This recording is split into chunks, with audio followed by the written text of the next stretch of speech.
Good coach, everybody, because today we'll be playing a game called Bring Her Home. Looks spooky. Let's start. My first memories were not pleasant, full of the cries of my young sick sister. God damn it, this font style is really hard to read. I hate this. The only thing I understand at the time was that she was in pain. Yeah, and that the adults in my life couldn't make her feel better. What kind of adults? You mean doctors? I wanted to help her, and that want overpowered any fear I felt in that moment. Alright, let's see the overpowering. Yeah. Cool. Shaky picture. That moment, the moment I managed to sneak into her room in the hospital, lured by her cries, only to see a monster. I didn't understand what was happening. I didn't know what that thing was or what it was doing to help her. All I knew was that my sister was in pain, and it now had a source. I was scared, no, terrified, but I couldn't let that thing bother my sister anymore. So I charged, screaming my head off. Charge! As my screams panged through the air, the thing saw me, screamed in my face, and disappeared into the ceiling. Well, I screamed first. Did they fear my voice? Was I that loud? I remember its face distinctly, even after 13 years. Ooh, an unlucky number. It looked human, but just barely. All disfigured with no feature being quite where it was supposed to be. It was enough to cause my little body to pass out on the spot as soon as it was gone. That face used to haunt my nightmares, but not anymore. I'm a lot stronger now. Despite only chasing it off, I must have done something right, because after that my sister miraculously recovered. I thought that was the end. I even considered that it might have just been a bad dream. But that wasn't the last time I saw it, or at least a version of it. Not even close. Really. Really. Let's go. Okay. Cool art style. Grumble. What's she going on about now? I'm trying to sleep. This is just so Shut up, Ellie. I'm trying to sleep. Annoying. This is just so annoying. Roll over in bed to face the wall, away from. What's the name? Mal? Why are you making it my problem? Grumble quieter. Why? Oh, yeah, Mallory. Because it's your stuff, idiot. Eh? All the stuff you leave all over my room. My eyes flutter open and I turn back over so I could see what she's talking about, though I already have some idea. And I'm right. Mallory is tearing down and tossing out all the charms I had carefully placed around her side of the room. That's not anything new. Annoying, but not new. Your room? Last time I checked, this was our room. Both of us, you and me, the communist mindset. Well, it would be my room if you just went off to college like you were supposed to. Did you forget about the part where I saved your fucking ass? And you were haunted and stuff? I guess 13 years is a long time. Yeah, I've heard it 1,000 times. I don't want to go to college. Don't need it. Yes, you do. Unless you're in America, so student loans and you're gonna get stuck in that rut forever, unless you go to community college. I lay back down on the bed, pulling my blanket over my head and closing my eyes. Not this again. Everybody needs college, especially you, at least community college. Something they could show the resume to. You're so annoying. Something practical, like, I don't know, plumbing, electrician. Something along those lines. And you talk too much, maybe even go into construction. I don't know. Just stop leaving your stupid scraps all over my side of the room. Aren't those talismans, though? Charms. I momentarily come out of my pretend sleep to correct my sister before getting back to it. Scraps, that's all they are, just scraps. Get your head out of the clouds. They're not only powerless, but also ugly. Ew. Would have been better if they were cute. Cute charms? You're actually so annoying. There, I'm done. Because of you, I wasted so much time that I could have been spending getting ready for school. Lazy idiot. I hear her storm off, which is something I'm very accustomed to. After a moment of listening to her continued grumbles, I pull the blanket down from over my head and push myself up into a sitting position. I look over at Mal's side of the room and sigh. And they're all gone, just great. What else did I expect? Over at the trash can, I could see my charms torn and crumpled. That's a whole hour of work gone. After all, crumpled up charms are just normal, powerless pieces of paper. I'm always prepared with extras in case things like this happen, which is often. I'll have to put up new ones before tonight, but I've got plenty of time before then. So what's the plan? I leaned back against the headboard and closed my eyes, waiting for the sound of the front door slamming shut, which would mean Mal had left. But I also listened for other sounds that usually start popping up when the charms go away. And soon enough, I hear them. Is she an exorcist? Whispers, whooshes, and hums are coming distinctively from Mal's side. I hear the front door slam shut and I open my eyes. Spooky reveal. Yeah, I know, I know, right? Sure enough, there are a few visitors in the room. Like moths to a flame. What, is it the smell of the room? What's attracting them? Why her specifically? I brush my fingers against my neck, checking to make sure my own personal charm is still there. Once that's confirmed, I scoot to the edge of my bed, stand up, and exit the room. The visitors quickly move to get out of my way. As I reach the bottom of the stairs and head for the kitchen, I see that Mal is indeed gone along with Mom and Dad. Luckily, there's still some breakfast left over. Eggs, sausage, and orange juice. I quickly eat my fill, clean off my dish, and get ready to leave. Bag check, phone check, headphones check. But before I step out, I dig through my bag to make sure the necessities are there. My apron for work, my wallet, and my knife. The knife is just a precaution, just in case I want to make my own sandwich on the way there. Once I'm sure I have everything, I step out of the door and begin my way to the library. As I walk, it's almost impossible to ignore the many inconveniences loitering around. Cars lazily drive by with little goblin-like monsters hanging from the bottom.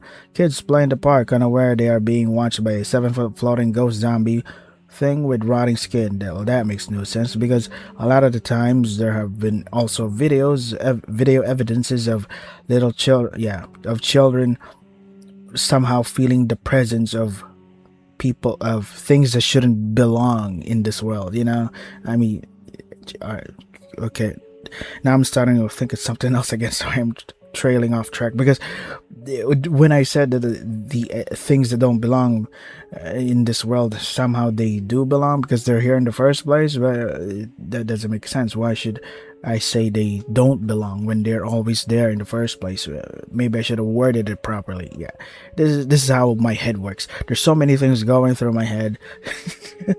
Internal debates. Sorry.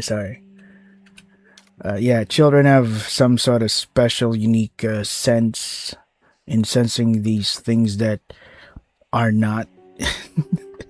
Luckily, I know these creatures won't harm a thing. They never interact with the real world unless they really need to, or if they're just vindictive. Even so, I once again brush my feelings against my neck. Just because the demons won't bother the normal people doesn't mean they won't go after the one girl who can see them. Once I confirm the charm is still there, I slip on my headphones and put on a random playlist. I zone everything demonic out, but not completely, just in case anything does decide to jump out at me. Why not use bells? Aren't bells supposed to repel demons? After several... Yeah, I just learned that. This is the reason why the Catholic Church would always ring bells early in the morning at 5 a.m. It's like... demons hate that. I'm like, wow, that's some cool stuff I've been reading on. After several minutes, I arrive at the library. Anytime you ring the bell, demons will be like, oh fuck, I hate the sound of it. I mean, have you seen Venom and Spider-Man 2? Yeah, this guy is just so symbolically cool because Venom's like, oh fuck the bells, and the bell ringing in there is like, I don't know what church it is, but it's a church bell. It's like, oh, it's so cool. It's so cool. Sorry. Just like every other place, it's infested with monsters. Libraries are particularly attractive to what I like to call bookworms, though they're actually more like centipedes. Large black ones with gaping human mouths and millions of grabby legs. I ignore them all and they stay out of my way. Head straight for my specific spot where there's a specific bookshelf with a specific book. I grab the book and set it on the nearest table. Demons, ghouls, and other mysterious. A guide to survival. Time to read this thing for the 100th time. Shouldn't have you memorized that by now? Being the only book in this entire library that's not even close to relevant, I don't have much choice but to study it. It's where I get all the information I need to protect myself and Mal from the demons. This thing is better than 90% of the stuff I had to learn in high school. Okay, so what should I review? Maybe I should brush up on some of the ways to deter common ghosts. I'm getting tired of them infesting the house. One of the most useful pieces of information I've gotten from this book is charms. It's the only surefire way to keep the majority of the creepies away.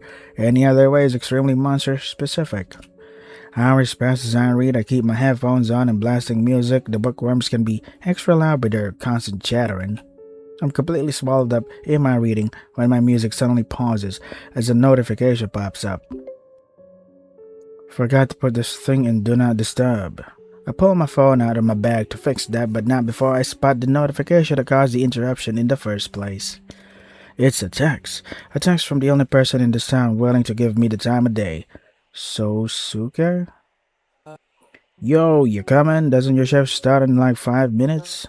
5 minutes. My eyes flick up to the time at the top of my screen. My heart drops.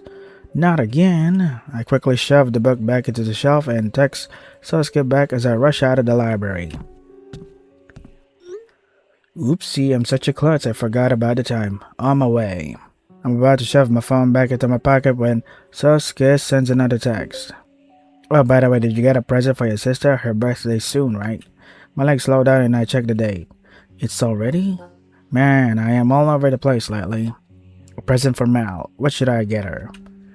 Then almost as if I can read my thoughts, Sosuke sends another message. Hey, I think there's this cute little shop that sells plushes. It's the one near that one store where you get your emo makeup. Maybe get her one of those if you haven't gotten her anything yet. She likes cute things, right? I chuckle at his words. Since when are you into plushes? Hey, plushes are cute. Highly recommend the fox one. I roll my eyes. Mel does like cute things. It's worth a shot. And it's not like I have much time to make or order something for her. But then I remember the time and pick up the pace until I'm practically running. I found the store Sasuke was talking about. Strangely enough, there aren't many demons around this place. Interesting. I wonder why. Is that the only plush? The fox plush that he mentioned immediately stands out as if it's displayed in the window. It's white all over with red markings all around its face. It sticks out like a sore thumb alongside the other plushes, but it's unique. It is cute. Mal will definitely like this, even if it's a bit weird. With not much time to think, I quickly buy it and beeline straight for the cafe. Is this a demon-repelling plushie? Awesome. I burst in, doubling over and heaving, as I catch my breath. A plastic bag hangs from my elbow containing the fox plush. There are demons here too, surprising. You would think demons drink blood and souls, not coffee. I don't serve demons though, no matter how long they stand in line. Late. I'm definitely late.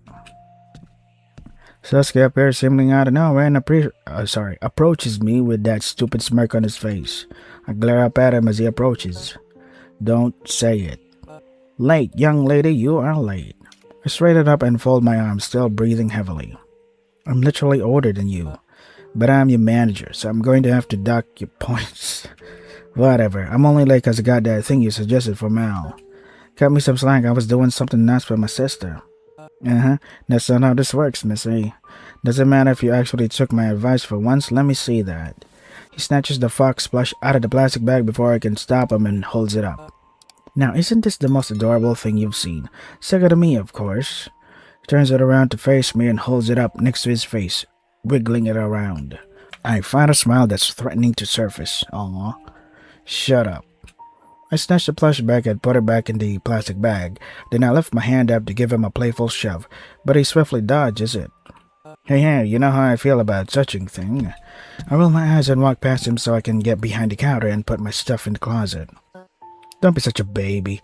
We've been friends for how long now, and you still freak out when my hand so much as brushes against you? What, you've got like a germ thing or something? Yeah, I'm one of those people that do not appreciate or touching people, strangers. It feels so uncomfortable. It's It's like I can't stop thinking about it. Like stop touching me, weirdo. Unless it's like a girlfriend or whatever, then it's fine. But if it's someone I'm not close, it's like, what are you doing? Or maybe I just don't like a dirty, grubby hands getting near me. My hands are perfectly clean, thank you very much. I stuffed my phone into my bag and put both that and the plastic bag up on the wall hook. Then I pull out the apron I had stuffed inside earlier and slide the strap over my head. But before I tie it, I make sure the knife is still in the bag. Once that's confirmed, I go to the counter and Saskia quickly joins me. From now, we get on with our shifts, which last until about 5 p.m. It's not like the nicest job, and it's usually the case with jobs that require you to actually interact with people, but it does what I need, which is get me money. Of course, being surrounded by demons that just stand around and block my view of everything makes it a lot worse. The demons that like to hang out at my job are tall, lanky creatures with no faces and an obsession with standing in my way. But this place isn't all bad. I have Sasuke, the only person in this town who sees me as the crazy emo demon girl and hangs out with me anyway. Not that he believes anything I say regarding the existence of the monsters. As my shift comes to an end, I begin to close up, and Sasuke helps. Wow, it's one of the few, stories where we play as the emo goth girl. emo, yeah. A lot of people have been simping for these kinds of people for a while now, so it's like, huh? Where did that come from? Remember a time when emo goth girls were like treated as outcasts and weirdos? Now they're like, what happened? I just woke up one day and people are all over them. What the hell? Anyway, as my shift comes to an end, I begin to close up and Sasuke helps. Is it just me or were the customers unusually annoying today? Sasuke and I are cleaning on opposite sides of the cafe, so I have to call out to be heard. Well, maybe that was because you were unusually grouchy today. I was only unusually grouchy today because the customers were unusually annoying today. Are you sure a spooky ghost didn't crawl up your butt and die instead? Haha, very funny. Ghosts can't die, idiot. They're already dead, and they don't crawl up butts either. Unless you're one of them bookworms. That's something else. Wait, really? Oh, I'm so sorry. I didn't mean to get my demonology wrong. You're actually so funny, I'm laughing my head off right now. Why, thank you. I am very funny, aren't I? I scoff and finish wiping off the last table. My stomach growls loudly.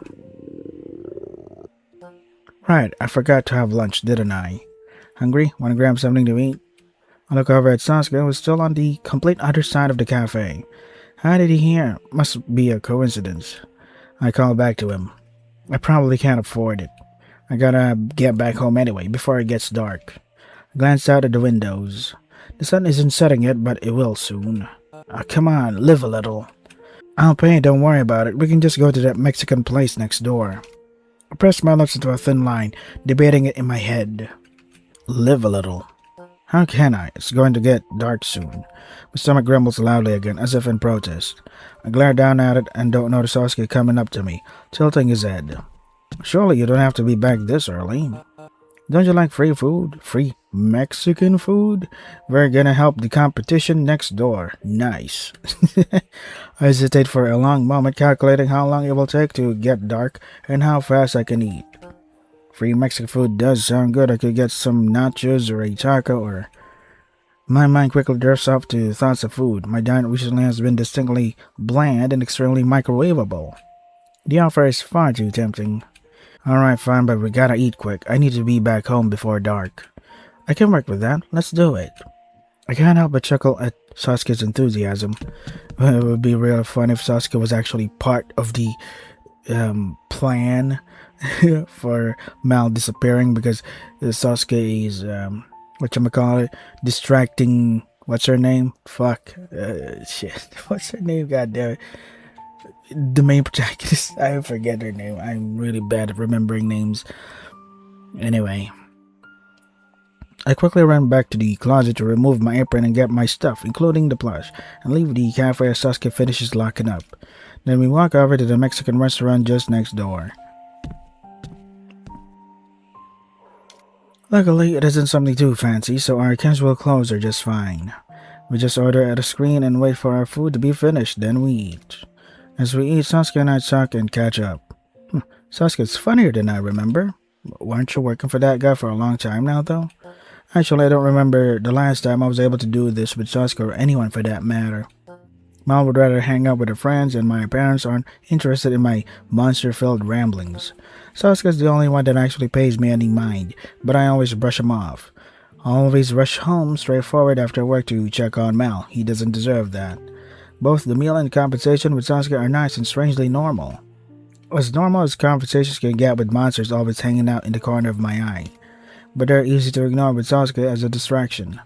I always pride myself on not being selfish or foolish, but I thought that just for this moment I could be without consequences. That I could enjoy this moment with Sasuke. But that all comes crashing down when I finally check the time and my face goes pale.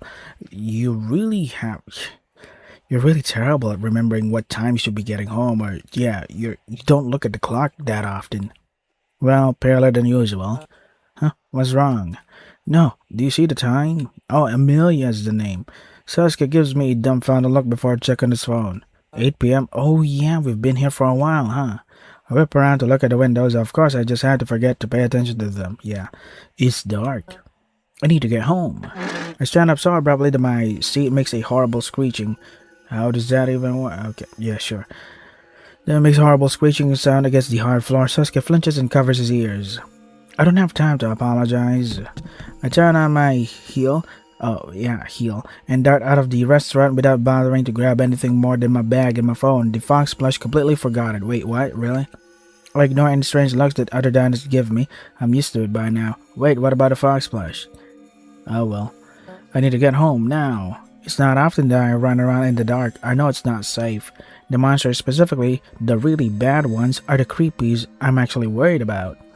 Most of the demons, monsters, and ghosts are deterred by my charms, but the really powerful ones don't care about my puny handiwork.